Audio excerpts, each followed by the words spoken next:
Okay, that was a kickstart.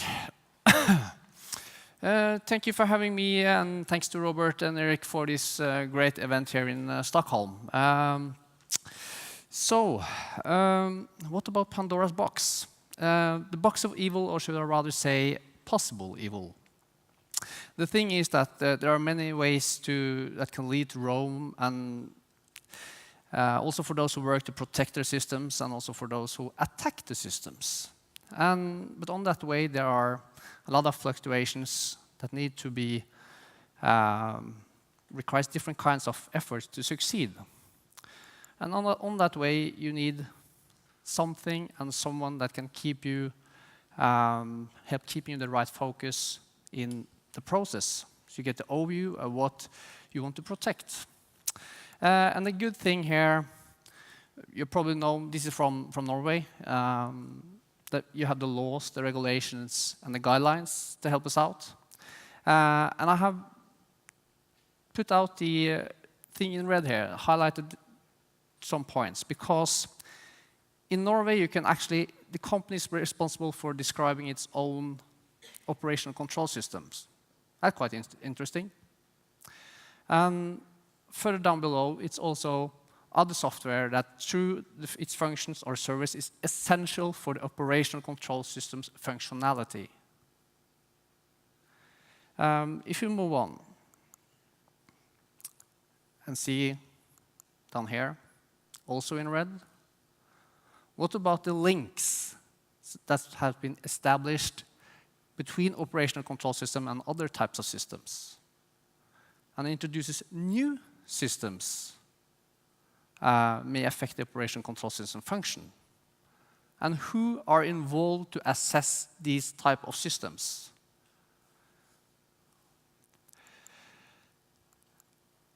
And then we go over to a new paragraph here, and also in red, the operational control function, all organizational, administrative, and technical measures to monitor and control facilities included in the energy supply. So, this is actually the thing we are going to, that is the anchoring point for my talk today, because these systems, when I've been traveling around for several years now, and also worked for different type of companies, also in utilities, and also for the power plants, and also in industrial control systems in different facilities. I think the systems we are going to look at today are some kind of, one guy here called it a blob. They're not IT stuff, but they're not either OT stuff. So who is actually working on those systems? As you can see, this is an example from SANS, an illustration, of course, but then you have another illustration, and none of them actually have the support systems mentioned. And the only illustration I've seen so far is this from NERC, and you can see the PBX, the phone central, public branch exchange. So for me, this has been a kind of interesting thing to be looking into for several years. So when we take this normal office building and compare it with this hydropower station, and then look into what kind of different types of systems and equipment they use, they are quite similar, actually. This picture may be showing a little bit too digitalized hydropower station in a way. So anyhow, I have worked this, shrinked it a little bit down, and you see the fire alarm, the CCTV, the security systems, the PA, HVAC, and energy. And the thing is that on the one side, out to the detectors and sensors, you have normally a proprietary protocol. But on the other side, you have Ethernet. And usually, most of those systems just been put into switches and putting into the often, very often, not always, but often into the same network. And if people are going in through business systems into this Ethernet, you get access to the building systems. And another interesting thing with this slide is these dashed boxes. How many of these systems are only in their own boxes? Are there any type of connection between fire alarm, HVAC, or is it just here? So IT has control of any connection or any new communication between systems. So one of the systems I did not have in this picture is the phone system. So I want to take that one first. So the phone system, now in the cloud or inside the companies, it's up to you and your company what you prefer. And the interesting thing here is what kind of features are there in the IP-PBX at all? We all know we can use it as a phone. We got soft phones. We got integration with Microsoft Outlook, LDAP support. Yeah, you name it. And also the free seating part is also a thing. But what about the other features like compatibility with Wi-Fi solutions?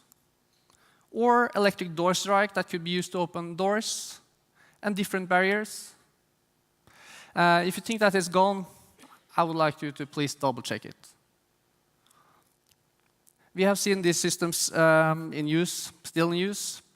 And yeah, we had one example back in Norway for a couple of years ago when people were, it was an espionage case, actually from oil companies, where a burglar went into a building, picked up 4 computers, and just left after bidding in a couple of minutes.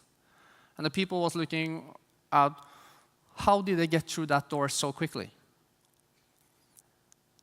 So for me, why don't you just hack the phone system that was connected to the door, and you can open the door like that. I don't say that was the conclusion, but that could be actually a solution.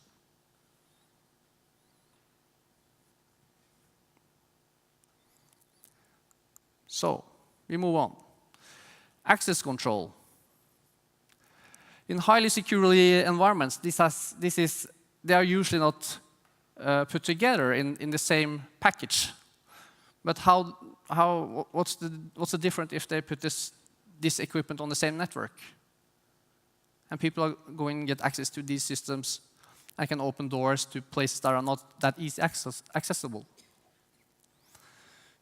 So the thing is that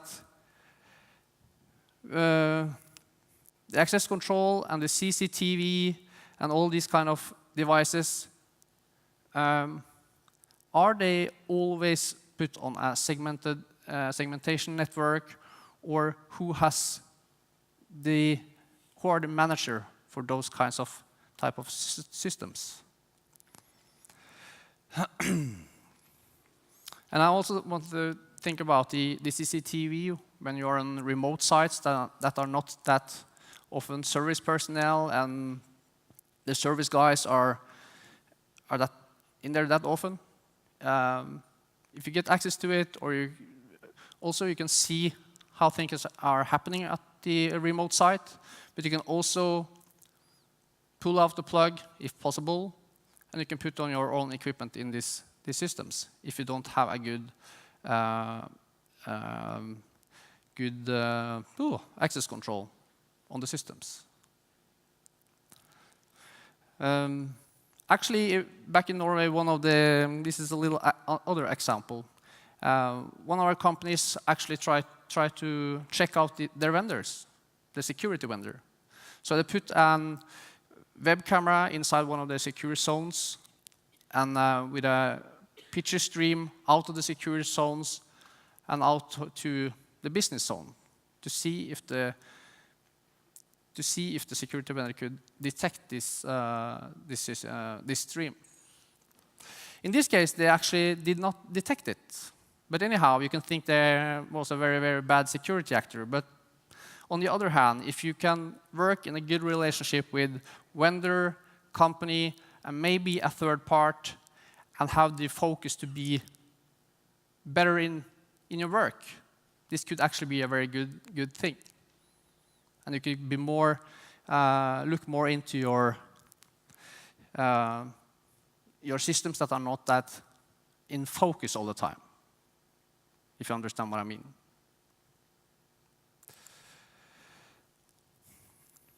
So, this is also an interesting example. We were doing some work with another company. And through that case, we were actually see some people that were doing some installation of access control. Because the access control today and open the doors into the facility was quite hard. And the person that has this responsibility was actually, she was doing a lot of other things also. So it wasn't always that she was there to open the doors. So they installed a new system. And this is a Norwegian, but here you can actually, it's a camera outside, you can pull that. And then you also can have a talk with the persons outside. And on the next slide here, you can pick which door you want to open. The interesting thing with this system is that they also got this iPhone app. That's very practical. And the interesting thing that the technician that who did the installation said to the person, oh, this is very, very easy, because when you're running around here, and you can also do it when you're home through your Wi-Fi, you can open the doors here. The thing is that this facility actually held, you can open actually two, three doors here, and you get into the main operational control room for a large city.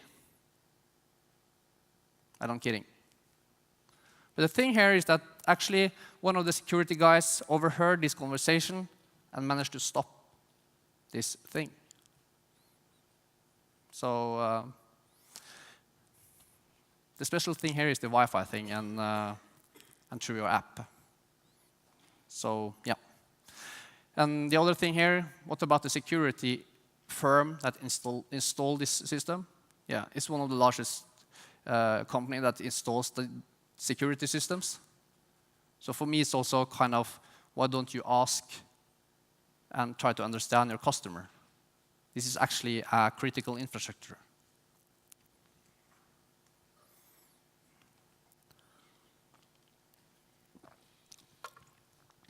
Okay.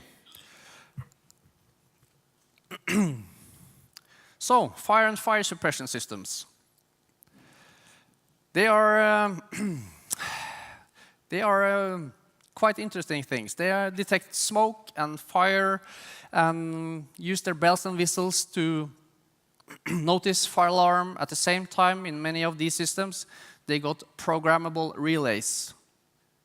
I know many of you know this, but then again, those programmable relays inside the fire alarm systems, they are connected to different type of ventilations, dampers, magnets on doors, and some zones, if you got 2 or more detectors detecting fire, they will start fire suppression, stop power plants, open breakers, and make unbalance in power system if you get enough of them.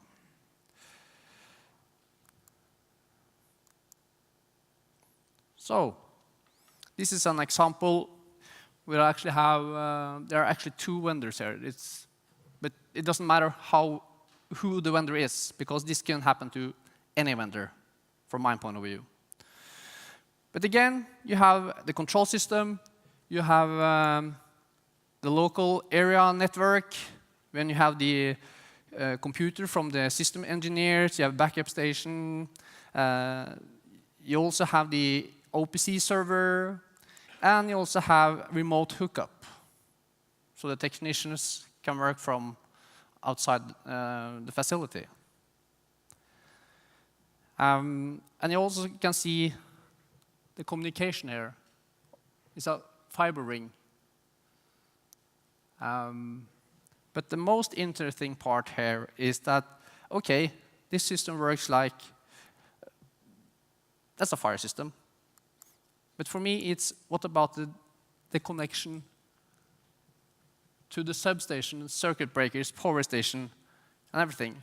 Who got the overview of this kind of connection?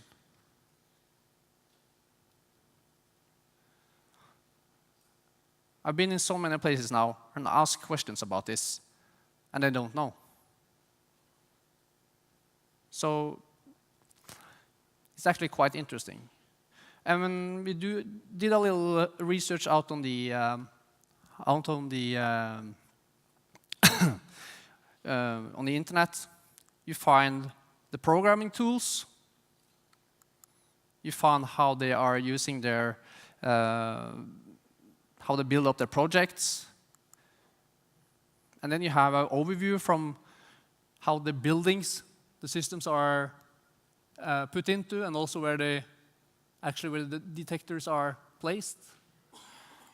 And I also got from boats, that's some type of system. And if you move forward here, you also have the detectors. This is just an example. It's a many different type of detectors, but anyhow, the interesting thing now is that before, the detectors just was alarm, non-alarm, alarm. But now they are so intelligent. So you can actually go into the detectors in the firmware and software through the system I will show you before. And you can actually go here and you can adjust for fire, warning, and you can just shut the whole detector out. Because in some areas in the facilities or fabric, maybe you have to do maintenance. And then you don't want these fire alarms to go off if there not are any real threat in there. So, yeah, I think this is quite interesting to know about because, yeah. So, an example from NASA back in the US. It's not a big thing, but then again, it was for an oven. When they put on the system or installed on a computer, the computer needed a patch, and when the computer rebooted, the fire system was not come up again, it wasn't alive. So it took fire into the oven, and different kind of equipment was lost.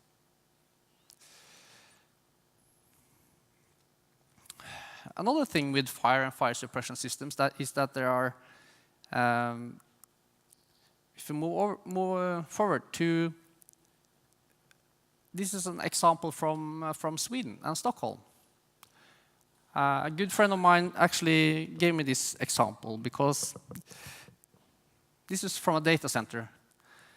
And from Traffic Stockholm, the traffic agency here in Stockholm, back in 2015, they got fire suppression systems was released, and this is usually not a problem if the fire suppression system are released. You just find where the fire is and let it out, and then fill up your bottles again and run further. But this time, the different servers stopped working, and the management of traffic throughout Stockholm was stopped with several consequences.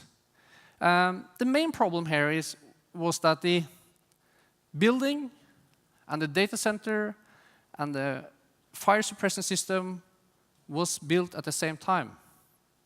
But all the computers and all of the, and specifically the hard drives in the computers, with new tolerances, smaller tolerances in the hard drives, they were actually affected of the big blast. Poof.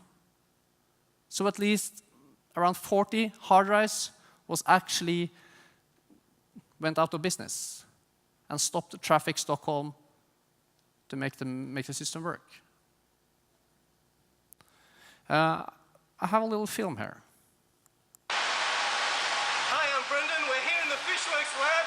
Sorry for screaming, it's very loud in here with the air conditioners and servers all around me. We just made an interesting discovery and we thought we'd show you straight away. So over here I'm measuring disk I/O operations broken down by latency. I've also drilled down to disk I/O operations taking at least 520 milliseconds broken down by disk. This is using dtrace so I can do performance analysis of disks. I'm applying a write workload to 2 JBODs, which are over here. The lights are blinking on these JBODs because they're doing work. What I'm going to do is not recommended. This is not supported. Do not try this at home. Ah!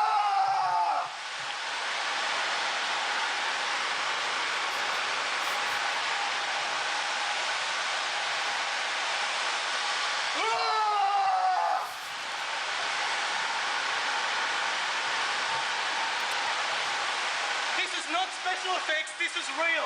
What we're looking at here is the effect of disk vibration. Vibration is a serious issue and we can see the effect here that it's caused. So here, the latency for the disks that are under the workload has gone up.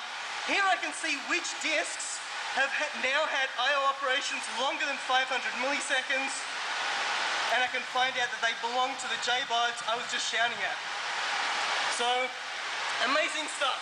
This has been made possible by analytics from Fishworks, which lets us look at things we've never seen before. Disk latency, high latency caused by vibration is a real issue. You've seen it. It does exist. Just don't let Brendan shout at your discs. That's right. Don't shout at your JBODs. They don't like it. So, yeah, back to your facilities and shouting in the data centers, or not. So, again, the problem actually from the data center in Stockholm, they didn't have put on the mufflers on the fire suppression systems. So, you know, mufflers, yeah, sound suppression system. So, yeah, if they had follow on the fire suppression system, put on the mufflers, this case did not happen. So, yeah. Well, you cannot think of everything, can you? Okay, we move further on. The HVAC. This is also interesting. The thing here up here is also from a company we know. And they found a ventilation system for different type of rooms, but also small data center rooms in this utility company. It was actually put on the business network. But the rooms was actually for some of the utility companies' more secure systems. But they did see it and they put it on the right network. The other example here is actually from the Norwegian governmental building agency that have all the governmental buildings. And we found this through Shodan, the ventilation system for a building that should not have this type of equipment out on the Shodan or internet at all. So anyhow, large buildings with large air ventilation systems here in the Nordic countries and anyhow other type area throughout the world, you can put up the heat or you can take it down to be more colder. Anyhow, it's not good. So, I have another example here. This is also from the Norwegian Water and Resources and Energy Directorate, because the private radio part is also a thing in Norway, because a lot of changes is in progress here. And the functions is the emergency communication, and it have to work independently. And the network is digitalized. And the main thing for me here is that before each one had their own radio network. Sometimes they had the cooperation, of course, but before it was more clear. Now they are moving, the different agencies are now moving into merging into a common platform for radio communication. And the thing here is that they are using different type of communication carriers. Before it was only radio and maybe some Ethernet, but now to reach out the whole municipality or the whole community, they are using fiber optic cables and they are using any type of communication media that is possible. And suddenly, the broadband operator or the type of ISP is now also be a part of this transportation. And even if there are a lot of laws, guidelines, regulations on this, there are many different type of departments or companies that are involved. So who has the overview of this, and who has the different responsibilities? So, yeah. And then we have another interesting case, GPS and timing. I just have to put an answer here. Is GPS and timing important for utilities and generators? What? Yeah? Yeah, I think so. What?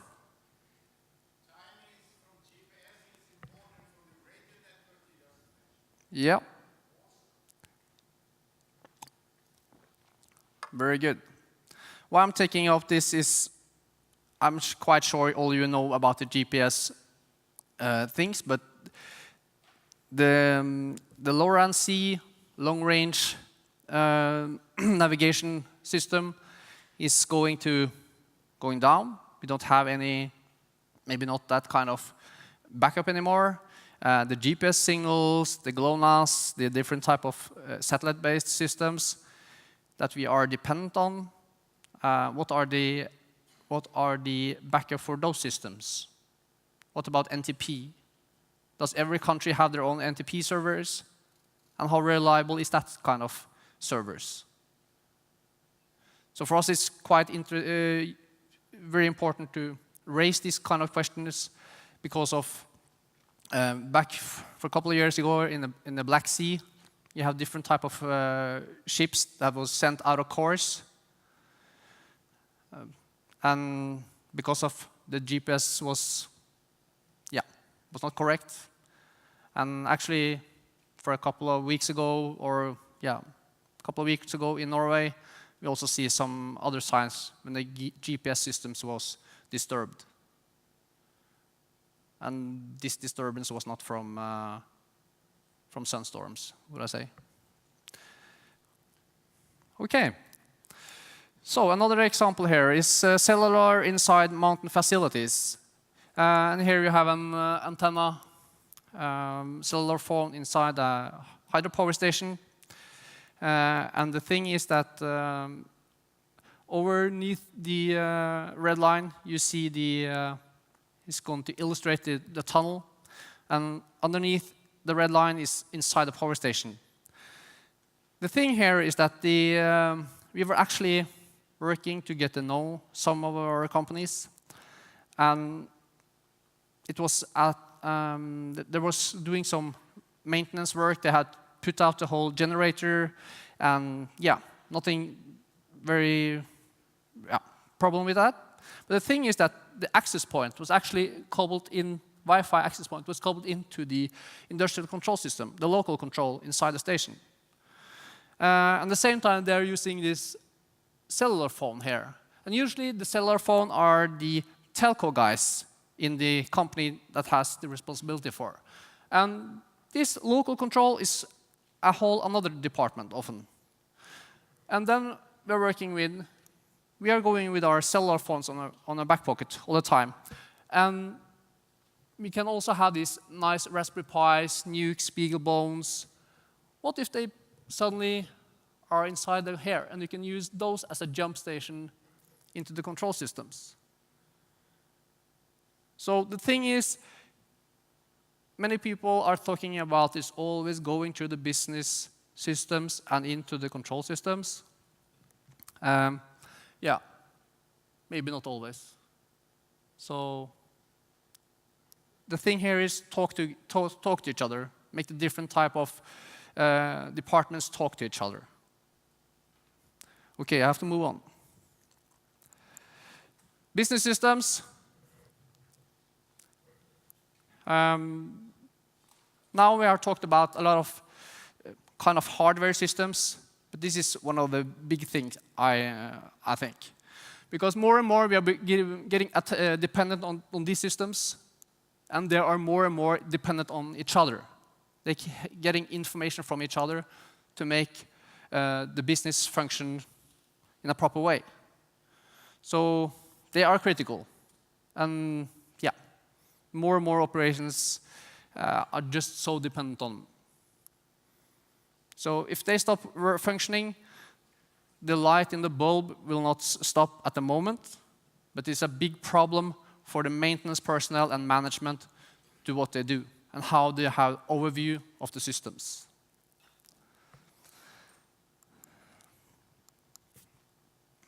So, and then we have this actually incident here from Svenska Järnvägen in Sweden. It was a DDoS attack that caused a train delay across Sweden.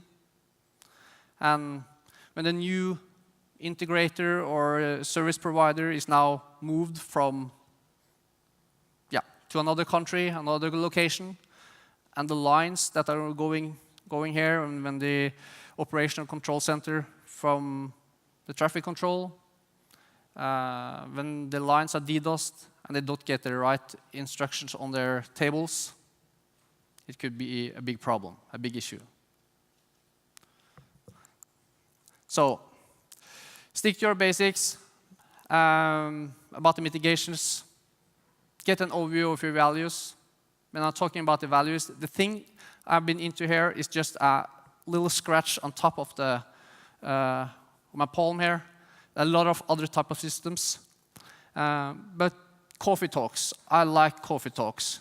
That's where you get the real information, how things are. And understand your dependencies. You are dependent on vendors, your own folks, the sub-vendors from your vendor, and yeah, take a look on this link. And then the risk analysis. I think that's quite important, which of course means you cannot make any sound evaluation based on those earlier decisions. So we have to try to make it as new and make the right people into the right risk analysis.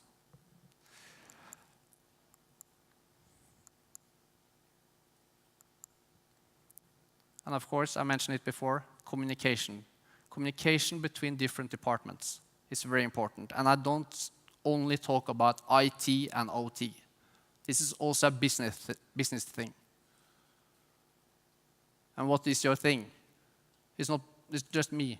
It's the company's thing. When we have to talk to each other and try to understand. It's also from management and down to the technical guys and vice versa. Both ways have to open their minds and stick together to solve this. Yeah, processes. Yeah, and work on understanding threats. So, that's it from me, and yeah. So, thank you. It's Thank you very much. Here we go. Thank you very much. It was really interesting. And I think we will have a couple of minutes to shoot some questions from the audience, if you don't mind. Let's go. Do they even try to protect building management or facility management? Should they, or is this the vendor's responsibility? Well, you know the answer already, don't you? yeah, yeah. If they is the company themselves, yeah, definitely. I should try to protect it. Yeah. Won't this get worse with the advent of more IoT devices? I will think will be quite interesting. It will be, yeah. Yeah, I think so. Because if you got also the soap dispensers on the toilet, and you mentioned. Yeah. Okay. I don't want to know. How to deal with outsourcing? How to get the installation guy girl to install devices securely from the get-go? That's a very good question, actually. Yeah. Training? Yeah, you need training, and you also need to. For me, it's also for us. You have to try to get more in contact with your vendor and try to get some type of resources and follow also up. I don't. This is a big demand, but also try to. What are they directions for the next 2-3 years? Yeah. Are they going to put their main people in Nordics country down to the Europe or down back to the US or whatever place they are? Yeah. So without violating the procurement regulation, you should talk to your vendor in an early stage, actually. Yeah. Yeah. How do you allow secure remote maintenance access to BMS in a power substation? Not at all. And I don't know. No. Yeah. How do you allow that? The thing is that we don't allow it, and the law doesn't allow it. No. But So people are doing to solve a problem. Yeah. So that again is a user awareness issue. Yeah. And and actually the thing here is I don't think it's because of people don't want to. They do it because they want to solve a problem. They want to do the job. Yeah, do their job. So. Have you any experience of utilities that actually include their support systems in the risk assessment? I suppose that means the facility management system, or? I have actually some experience about it. Yes, and some are doing it, but it's not many. No. No. Okay, I think we will stop by that, and I will also inform you, speaking about time, that Sweden is self-sufficient from time. We are making our own time internally, nationwide, through atomic clocks and NTP and another protocol called PTP. PTP. Yeah. So we are very lucky to have that. I know. So. I have to brag a bit. Yeah, just do it.